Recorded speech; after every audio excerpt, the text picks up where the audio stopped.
She called me sobbing from a borrowed phone. "I don't have my passport," she whispered, voice trembling. "They left me, Mom. They left me." I didn't ask who. I already knew.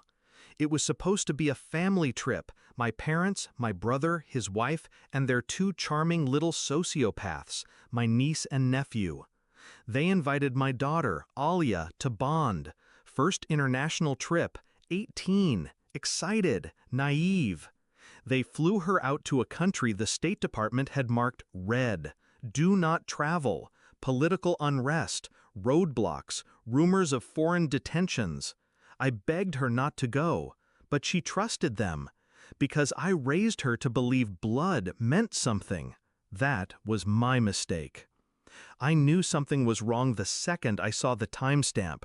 Her last text, "We're going to the bazaar. Don't worry if I don't reply for a bit. Heart." That was 3:08 p.m.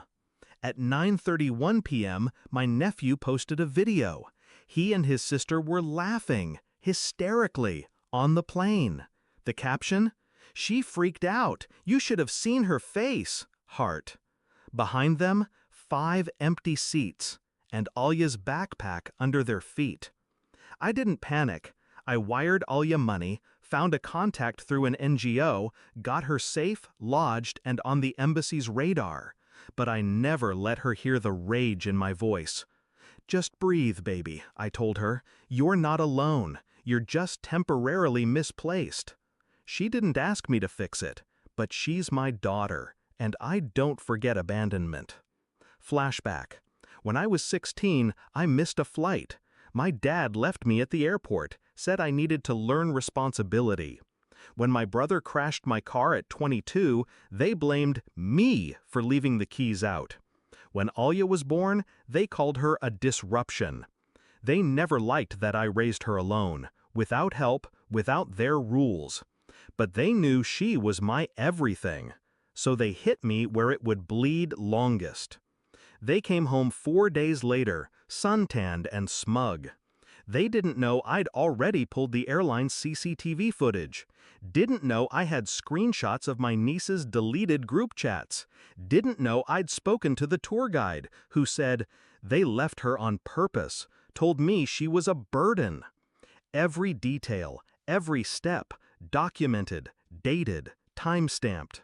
I didn't yell, I didn't confront, I just waited. And while they slept off jet lag, I made 3 moves. 1. The school board. My nephew had just been accepted into a prestigious international prep. I sent them a copy of his video, framed it as a bullying incident, endangering a vulnerable female minor. I also accidentally CC'd 3 journalists. 2. The embassy letter. I had legal proof she was a minor at the time of departure. The embassy filed an endangerment report. My brother and his wife got flagged. Their travel privileges? Frozen pending investigation. 3. The hotel tip-off. Remember that security footage I mentioned? Turns out, one of the rooms they stayed in had a connection to a known trafficking ring. Was it coincidence? Probably. But when I forwarded that to local authorities, anonymously, it sparked an internal audit. The next morning at 6:42 a.m., security pounded on their door. Not cops, private security. The hotel they used last year in Dubai? Turns out, my brother tried to book under a false name to dodge taxes. Their systems flagged him. And when you lie in the UAE, they don't knock politely. My niece screamed. My nephew started crying. But the footage still existed. Their laughter, their cruelty. I got the call an hour later. "Mom," Alya said, barely awake, "why are they suddenly messaging me?" I smiled.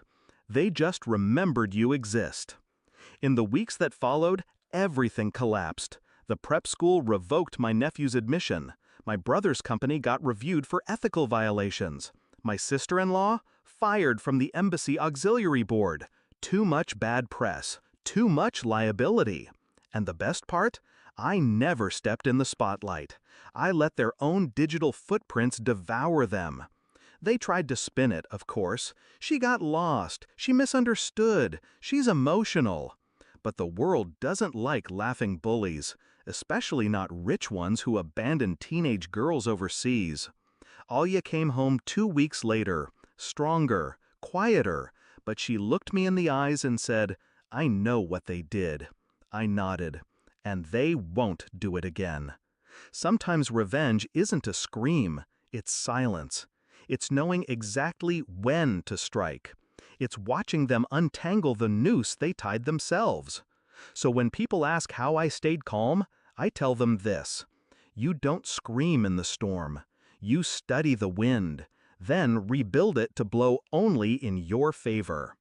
And as for my family, they gave Alya abandonment. I returned justice, wrapped in silence, stamped with consequence.